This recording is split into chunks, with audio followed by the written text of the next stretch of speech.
Beethoven, Liszt, Brahms,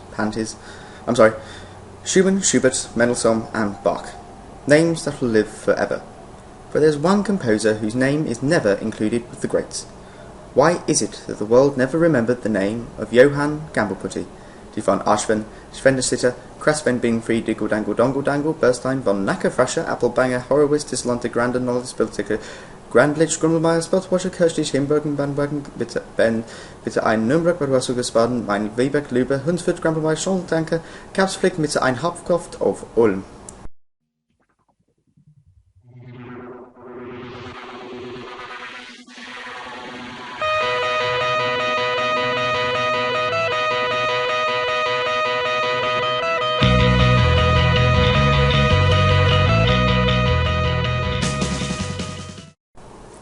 Okay, today's vlog is really continuing on from yesterday's one, which I didn't finish, but I did want to add this in.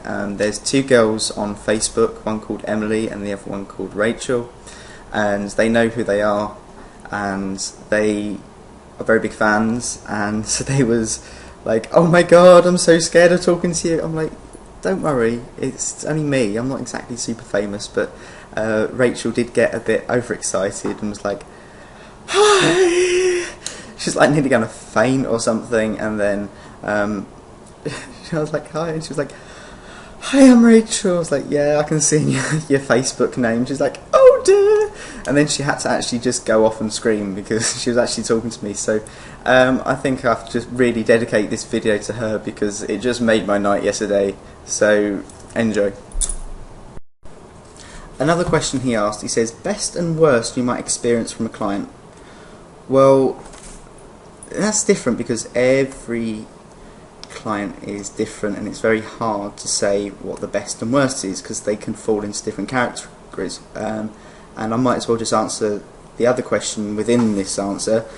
He says, what is the average client like? Now, every different escort has a certain market that they go for, whether it's bondage, sleaze, water sports, hard sports, and everything in between. So I would probably say the best experience, what you might experience from a client is getting paid a lot of money for doing fuck all. Really, you don't have to do loads of things, and they still manage to pay you. I guess that's the best case scenario, really. Or the worst experience is you can expect is just them being horrible, not being able to talk to them properly. They've got a horrible attitude, and sometimes that does get to you. That really does start making your mind go, what the fuck? And sometimes you can break down, and I have broken down once in a job, and that was one of my first jobs, being spanked with a wire hairbrush for a few hours. So and then I was just crying because of it, and that was one of my first. And after realising that, then I had to really think long and hard whether I should still do this, and that kind of built me up as a stronger person. But that's just me. It really depends on the different person. But going back to what best experience you might from a client, I'd say I wasn't doing my best. It was an overnight, and I had seen him before, and I went there, and and he had like 3 bottles of champagne, and he said, I'm not drinking, they're all for you. Well, I wouldn't say no to some champagne, let alone 3 bottles, so I've downed them all, not really thinking about it, so I'm just drinking, having a chat. We had a bit of sex, and then about 11 o'clock he said that I just fell asleep like that, in his arms, snoring like a trooper. And then I woke up to him moving about, and he was leaving the hotel room at about 5:30, and I went, shit, what have I done? And he went, oh no, sorry, no, I've just got to go to work, you can let yourself out, here's the key, just give it to the person at the door, but yeah, your money's on the side. So I just looked, and he'd given me £750 compared to the 550 which I asked for. I mean, I didn't I was like, whoa, what the fuck? So I didn't actually say, here's the other 200, but I asked him why, and he went, you fallen asleep in the pit of my arm, snoring. One of the best nights of my life. And I was like, oh, it's nice to know that sometimes when I fail myself I could be rewarded, but that's once in a lifetime. If I was to do that now, I'd probably get a slap in the face and my money in an envelope being replaced by a bit of newspaper while I'm asleep, because some people are that shallow, and it has happened to a friend of mine before, but he left a tenner in there just so she could get home, but that totally ruined her, and that was probably why she quit, because of the whole men taking advantage of women.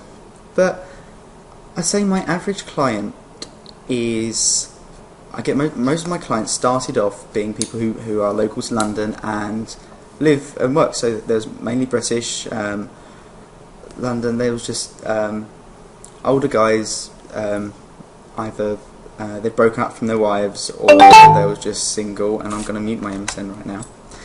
And then you've got as the times go by, I've started getting more overseas clients, so people from the Middle East and people from Spain and the Netherlands and stuff like that, which has really evolved really from my client base than I was before. So I wouldn't say there's an average client per se, because I get different ones all the time, and I'm not exactly keeping a spreadsheet, but now that you mention it, I think I should. But I think the average age of a client is, I'd say, about 45 to 65. I mean, the oldest I've had is 88. That was a story. That was a bloody story to tell. He travelled all the way from Basingstoke, I think, all the way down to the Docklands, where I used to live. And I met him, and he could hardly walk. And luckily, my halls of residence had a lift. But Stod's Law, when we get there, the lift's broken. So there's me having to carry him up 6 floors of stairs into my room. It was only for an hour. We didn't have any sex, but we just lied there naked and kind of played. But obviously there's so much you can do with an 88-year-old without breaking them. But then again, I had another older client, and he wanted to be spanked and total dominated, and he was very old, and he was like, just don't treat me like I'm porcelain, because most people do. And he was quite strong. I mean, I think it's in his late 70s or 80s, and he was tap dancing down the stairs. So it's very different, and you really don't know what other people's limits are, really. I normally have trouble guessing whether people's nipples like being licked, sucked, or really bitten hard, and sometimes I confuse some clients with some others, so I'd bite them really hard and going, why'd you do that? I like licking. I was like, yes, I knew that, I just was testing something different. But yeah, I wouldn't say there's an average as such. I mean, the youngest I've had was 18. I think, yeah, he was 18. He was a flight attendant for one in City Airport, so when he had nothing to do, he just came over here for a few times, which was quite fun.